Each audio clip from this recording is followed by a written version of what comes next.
চট্টগ্রাম বন্দরের new mooring container terminal সহ বন্দরের যে কোনো টার্মিনাল বিদেশি প্রতিষ্ঠানের কাছে ইজারা দেওয়ার পরিকল্পনার প্রতিবাদে সোমবার বন্দর অভিমুখে পদযাত্রা করেছে বন্দর রক্ষা কমিটি। এ সময় টার্মিনাল বিদেশি প্রতিষ্ঠানের হাতে তুলে দেওয়া হলে দেশের অর্থনৈতিক ও নিরাপত্তার স্বার্থ ক্ষতিগ্রস্ত হবে বলে দাবি করেন সংগঠনটির নেতারা। জহিরুল ইসলামের ক্যামেরায় আরও জানাচ্ছেন রাজীব বড়ুয়া।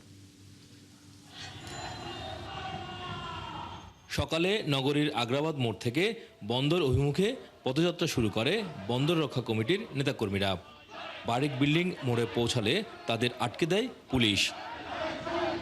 এর আগে আগ্রাবাদ মোড়ে আয়োজিত বিক্ষোভ সমাবেশে বক্তারা নিউ মোরিং কন্টেইনার টার্মিনাল সহ বন্দরের বিভিন্ন স্থাপনা বিদেশি প্রতিষ্ঠানের কাছে ইজারা দেওয়ার সিদ্ধান্ত থেকে সরে আসার দাবি জানান। নির্বাচিত সরকার জনগণের বক্তব্য শুনে রাখতে হবে।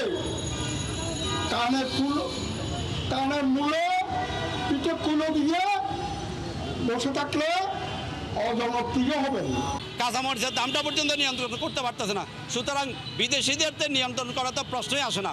সমাবেশে বক্তারা বলেন, চট্টগ্রাম বন্দর বর্তমানে স্বয়ংসম্পূর্ণভাবে পরিচালিত হচ্ছে, তাই ডিপি ওয়ার্ল্ড বা অন্য কোনো বিদেশি প্রতিষ্ঠানের কাছে বন্দরের দায়িত্ব হস্তান্তরের প্রয়োজন নেই।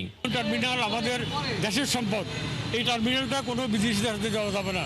এটা যদি দেয় তাহলে নিরাপত্তা ঝুঁকি হবে, অর্থনৈতিক ঝুঁকি হবে। আন্দোলনকারীরা জানান, এর আগেও একই দাবিতে বিভিন্ন কর্মসূচি পালন করা হয়েছে। দাবি আদায় না হওয়া পর্যন্ত আন্দোলন চলবে।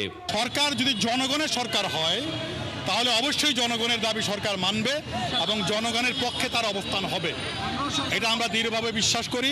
এই আন্দোলন সরকারের বিপক্ষে নয়। বন্দর বিদেশি প্রতিষ্ঠানের হাতে তুলে দেওয়ার পরিকল্পনা বাতিলের দাবিতে আগামী 15 আগস্ট নগরীতে নাগরিক কনভেনশনের ঘোষণা দিয়েছে বন্দর রক্ষা কমিটি।